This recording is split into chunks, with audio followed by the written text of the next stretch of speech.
Cyrus le Grand, vers 600-530 avant lancé, également connu sous le nom de Kourosh en persan, fut l'un des plus grands souverains de l'Antiquité, fondateur de l'Empire achéménide. Il est évoqué indirectement dans le Coran sous l'identité possible de Dul-Qarnayn, le possesseur des deux cornes, bien qu'il existe diverses interprétations concernant cette identification. Cyrus le Grand est reconnu pour ses conquêtes militaires, son humanisme et sa capacité à unifier un empire immense allant de l'Inde à la Méditerranée. Sa politique novatrice en matière de gouvernance, ses réformes et son respect des cultures et religions locales sont autant de facteurs qui ont marqué l'histoire. 1.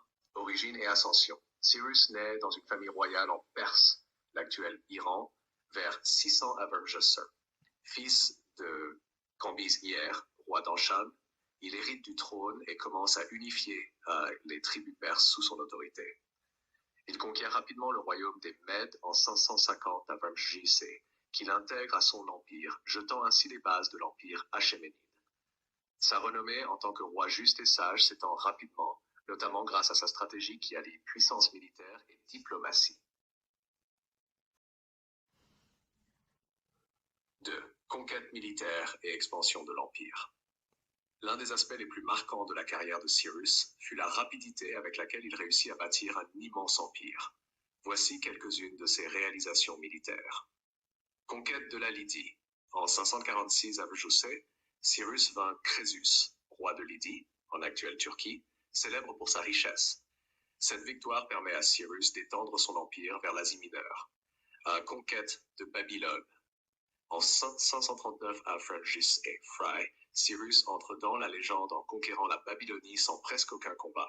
Selon les récits, il est accueilli en libérateur par le peuple babylonien fatigué du règne oppressif de Nabonide. L'entrée pacifique de Cyrus à Babylone est un moment clé de son règne car elle lui permet de contrôler la Mésopotamie, une des régions les plus riches du monde antique. 3. Le cylindre de Cyrus. Une charte des droits.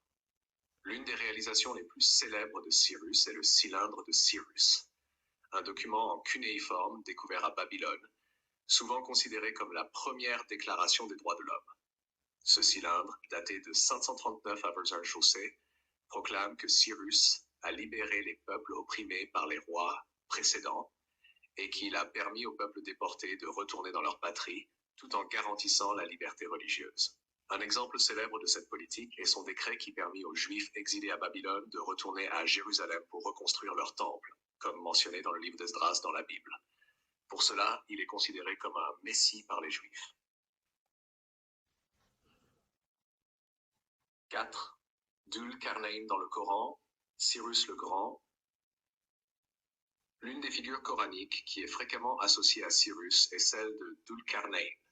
Surat Al-Kahf 18-83-88. Ce personnage est décrit comme un roi puissant qui a fait plusieurs expéditions à l'est et à l'ouest, érigeant des barrières pour protéger les peuples contre des forces destructrices, Gog et Magog. Les raisons pour lesquelles certains érudits associent Dul-Qarnayn à Cyrus le Grand incluent la portée de son empire.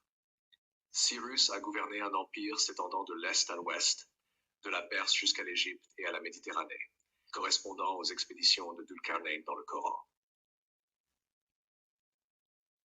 L'humanisme de Cyrus. Comme Dul-Qarnayn, Cyrus est reconnu pour sa justice et sa bienveillance envers ses sujets. Son respect pour les différentes cultures et religions et sa protection des opprimés sont en harmonie avec les qualités décrites pour Dul-Qarnayn. Le surnom Deux Cornes. Certains historiens pensent que ce nom fait référence au couvre-chef ou à un symbole associé à Cyrus, tandis que d'autres y voient une allusion à la double nature de son règne, à l'est et à l'ouest. Cependant, cette identification reste sujette à débat, car Dul-Qarnayn pourrait également être un autre personnage historique ou une figure mythologique. 5. Les qualités de Cyrus le Grand. Cyrus est loué non seulement pour ses réalisations militaires, mais surtout pour ses qualités morales et humaines, qui en font un dirigeant unique dans l'histoire antique.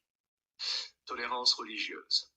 Contrairement à de nombreux conquérants, Cyrus permettait aux peuples qu'il avait conquis de pratiquer librement leur religion. Il ne cherchait pas à imposer la religion perse ou les cultes des Zoroastriens à ses sujets. Justice et respect des droits, Cyrus était célèbre pour sa politique de clémence. Lorsqu'il conquit Babylone, il permit à ses habitants de continuer à vivre selon leurs coutumes et traditions. Il est souvent comparé à un libérateur plutôt qu'à un oppresseur.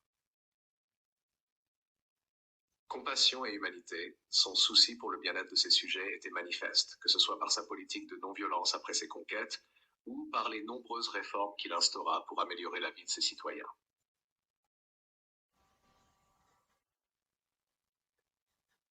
L'héritage de Cyrus le Grand.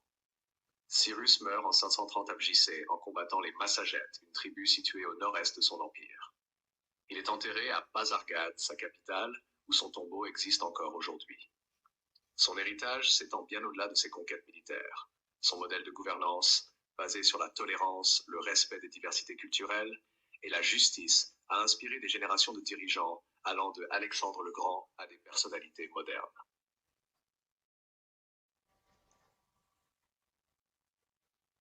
Cette conclusion. Cyrus le Grand fut un roi visionnaire, non seulement pour ses prouesses militaires et la création de l'un des plus grands empires de l'Antiquité, mais aussi pour son humanisme, sa justice et sa tolérance religieuse. Ses actions, telles que la libération des Juifs de Babylone et la rédaction du Cylindre de Cyrus, illustrent une approche de la gouvernance qui a influencé le monde pendant des siècles. Son association possible avec Dul-Qarnayn dans le Coran ajoute encore une dimension spirituelle à sa figure historique, le présentant comme un modèle de souverain juste et vertueux.